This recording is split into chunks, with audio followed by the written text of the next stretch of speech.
This feels exactly sort of the way I feel like was supposed to. And I know it's not as sexy, but it reminds me a lot of last year's trade when Teddy Bridgewater got shipped from Carolina to Denver. Ultimately, it took Carolina realizing they were going to have to eat quite a bit of the cost. And then there was going to be a competition on the other end between Teddy and Drew Lock. It's pretty much a carbon copy of that. I think, I heard Key coming into the segment, something he must have said earlier in the show about the $3.5 million. That, to me, is the most fascinating component of all this, that Baker gave up $3.5. That can be earned in incentives, but look, to me, he could have pushed Cleveland's hand even further and ultimately been released. There was no way Cleveland was going to take on the $18.8 million, and very clearly there was no leverage at play here because Baker had to give up $3.5 for Carolina to even make the deal happen. So I think it shows to me a level of maturity that I know we don't often associate with Baker, that he's saying, I got to get in there, I got to get my new team, I got to get going here if I'm going to have a chance at success, and in doing so, I'm going to give up $3.5 million. That's not chump change. So to me, that is the most intriguing component to all this. Jeff, I had said this all along from the outset when they first put him on the market. As I said, no one's going to trade for Baker Mayfield at that salary. I thought that the best maneuver for him was to take a pay cut, even more significant if he needed to, and incentive-lace that thing so he can now go to another team to start his career, because that's the most important thing, is to get on the field. The money's part of it. Yeah, it's a lot of money, but he has to get on the field. Where was Seattle in this in the end?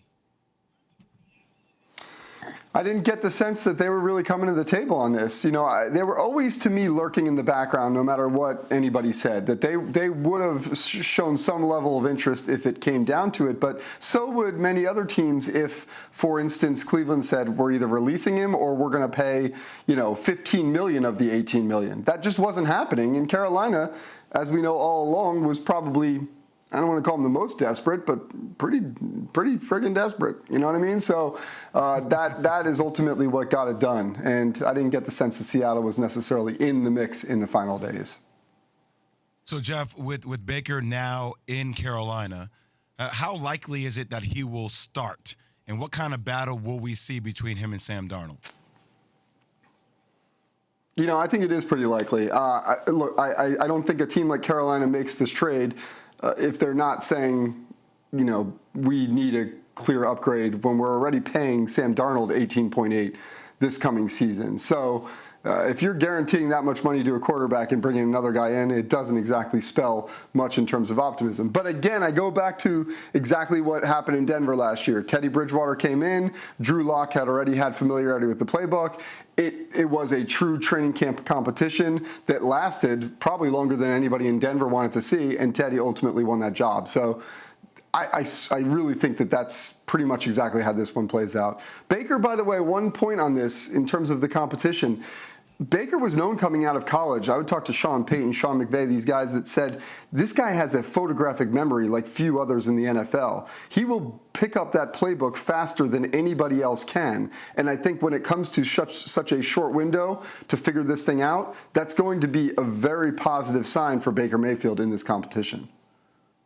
A lot of things are positive signs. There's no question about it, Jeff. The one thing that I would say in all of this, as I hear you and Jay talk about it and discuss it, and I start to think about it, it could backfire big time on the Carolina Panthers and Matt Rule. This could be the end of Matt Rule losing his locker room. If you just acquire Baker Mayfield and hand him the job, one thing about these players in these locker rooms, they're not stupid when it comes to football.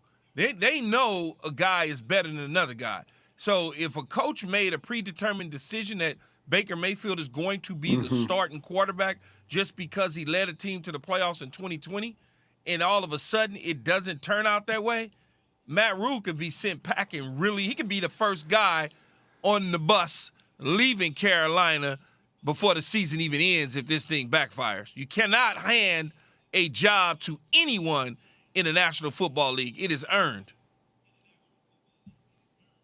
Yeah, Keyshawn, also, when you think about it from an ownership perspective, they never want to see coaches go through this carousel of quarterbacks where it's like, hey, let's give this guy a shot. So I do agree this does apply pressure to Matt Rule. The other aspect of that is Sam Darnold.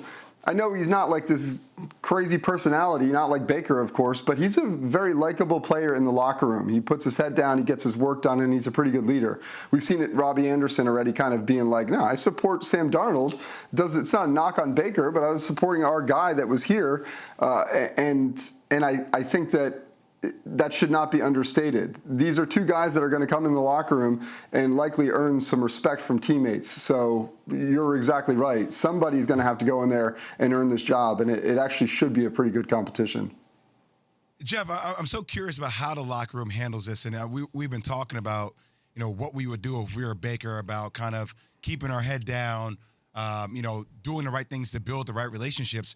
But if you're seeing the way that things went down with OBJ, who's one of the most beloved players in the National Football League from a player's perspective, if you've seen what's happening with Jarvis Landry and on his exit, some of the things that he said, when you read some of the stories about what happened, about the lack thereof, brotherhood within the locker room, even hearing Baker reflect on that on multiple podcasts, I mean, going into this, what is the probability that he actually wins the locker room over?